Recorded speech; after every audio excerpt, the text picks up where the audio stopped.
Hello and welcome to Spooky Science at the Museum of New Hampshire. My name is Colie and this is my lab assistant Igor who's going to be helping me today. And today we are going to be doing two experiments and they're both called bat rockets. So the first one we're going to do is one that you can try at home with the help of a grown-up, and the second one is one you can try at home by yourself. So the first one, we're going to launch this little bat rocket that we made, and for the second one I'm going to show you how to make a bat straw rocket. So are you ready, Igor? No? Are you nervous? Igor's a little nervous. Is it because I'm going to be launching off a rocket? Okay, would you like to hide while I launch the rocket off? Okay, Igor is going to sit in my lap and hide while we launch the rocket off. For this experiment, we're going to be using some effervescent medicine. You can use Alka-Seltzer or any other brands. And that's the reason we need a grown-up's help for this, because medicine is not something we play with normally.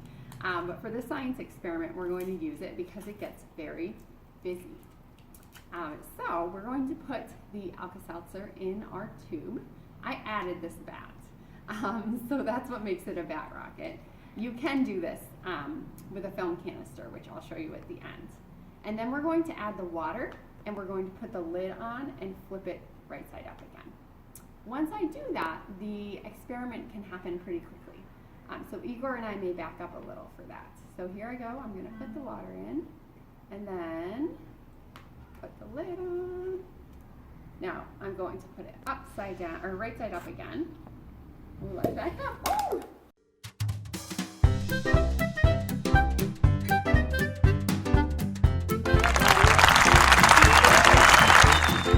It went off so fast, Igor. I'm sorry, I didn't even give you any warning.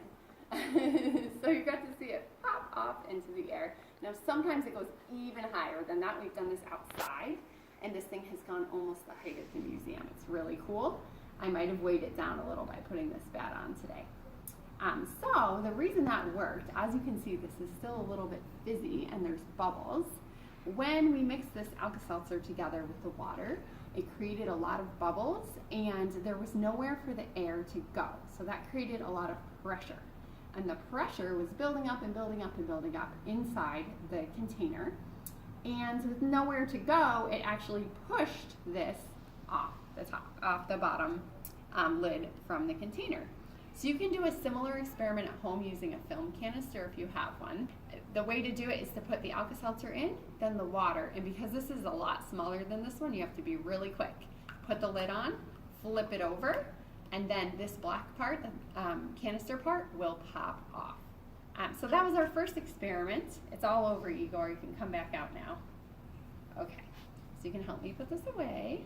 And we're going to get out our straw rocket materials.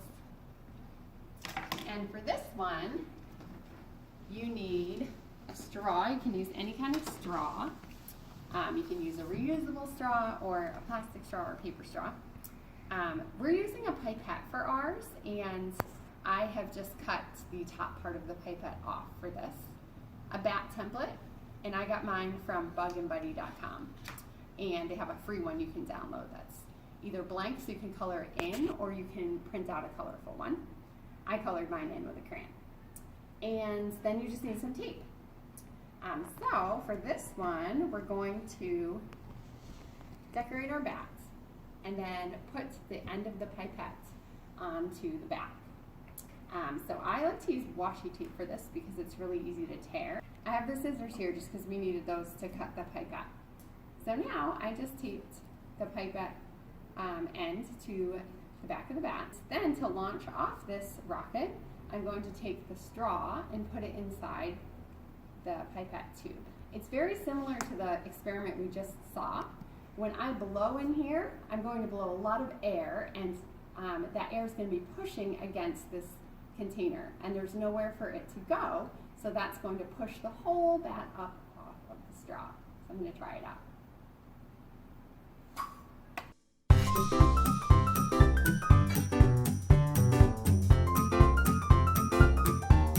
Oh, there it goes. So you can try that at home. You can use any bat template, and you can even make a different kind of straw rocket too without using the pipette. There's a way to do it just using paper. So if you look that up, you should find different ways to make your own straw rocket at home. So thank you for joining us today for Bat Rockets. We are going to be doing another spooky science video next week, and we're going to do one for each week in October. So we hope you'll join us again.